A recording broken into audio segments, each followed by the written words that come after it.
Thanks for waiting. It's going to be worth it. All right, you're here. You made it. Give a hand for yourselves. You made it out tonight. Good job. Not only are you going to hear some great comedy tonight, but you also have a rock-solid alibi. I will testify. If any of you are accused of a crime that transpires during this time, I'll be like, yes, Judge, I recognize that laugh.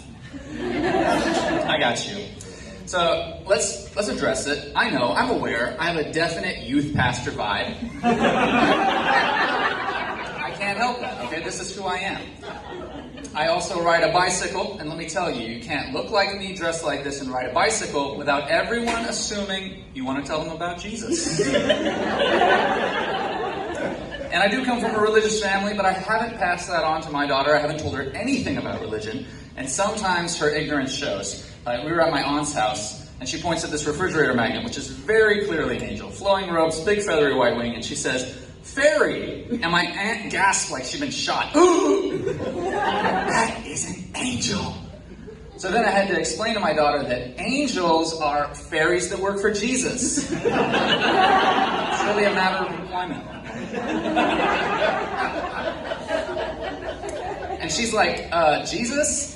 The Christmas baby? That's the only role that she associates him with. She doesn't know his other body of work. Now, she's never asked, right? But she's seen the nativity. She's like, who's the baby? I'm like, that's Jesus. He was born on Christmas. She's like, got it. Jesus, born on Christmas. You know, and this year I'm going to tell her about the Trinity. Santa Claus, baby Jesus. So she's going to be a theologian. It's cool. I'm trying to live my life, just to be like Jesus. Unemployed. and not just me. I'm going to convince my 12 best friends to quit their jobs too. They're going to roll around in sandals. It's going to be great. No, I do not have enough chill for that. I have very little chill. And if you know me, this is true. I've known this about myself for a very long time. Even when I was a kid, my imaginary best friend was a therapist. I had to get some things, work through some things. My therapist now says that I have oppositional defiance disorder, but I told him he's wrong.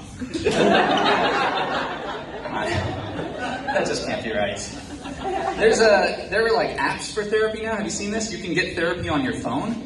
Like, there's an app for everything. We're living in the future. I swear, this time next year, if you bathe and clothe yourself, your friends will be like, you DIY maniac. You gotta cool it. There's an app for that. I'm into self-improvement, though. I'm trying. Ajit invited me to yoga. He's like, it's a great workout. And I'm like, that's a stretch. But I started meditating, and it makes me feel so much better than everyone else. I'm back in school now. I'm getting my degree in reverse psychology. Don't laugh at that.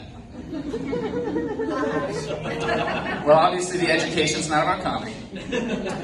Everything I know about comedy I learned on the streets, at the school of hard knock-knock jokes.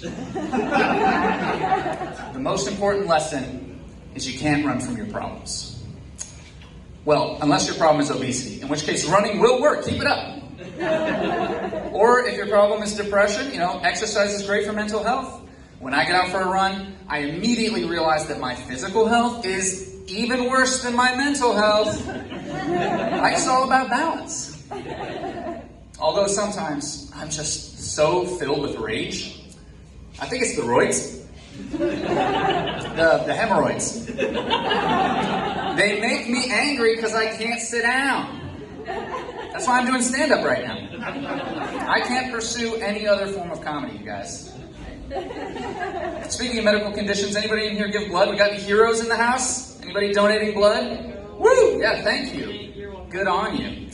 I think the hardest part about giving blood is the questionnaire. When you arrive, they ask you 1,000,000 questions and scrutinize every part of your life. And it really gets you thinking, They're like, have you traveled outside the country in the last year? No.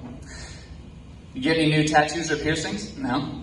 You taking any intravenous drugs? No, I don't have any fun, okay? That's why I'm here donating blood. You know what? Just take it all. You've convinced me my life's not worth living. Thanks. Thanks for that. The first time I ever gave blood, I was with my best friend. We were in high school. We went down to the auditorium, right? And he gets up from the bed, he sees his bag of blood, and passes out. Boom, hits the floor, pees his pants. Very embarrassing. But it's always stuck with me. Why do some people have this built-in mechanism where when they see blood or in any number of scary situations, their body's like, all right, turn off the lights. You're going to sit this one out, boss. Just lay down, shut your eyes. Shh, it's going to be fine. It's all going to be fine. But why are we still doing that?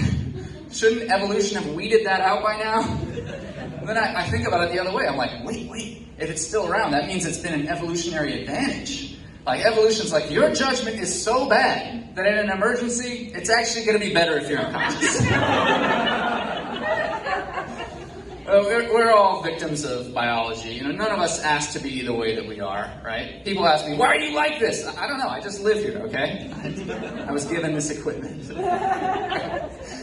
Oh, man. But I think that you'll still get blamed, right, for being the way that you are. Because there's all flavors of victim blaming.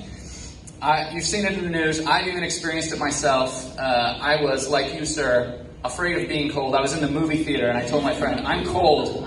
And he's like, well, look at what you're wearing. And I'm like, this is not about me. I'm a victim of this movie theater. He's like, you're wearing booty shorts and a crop top. And I'm like, I should be able to dress any way I want and not be victim.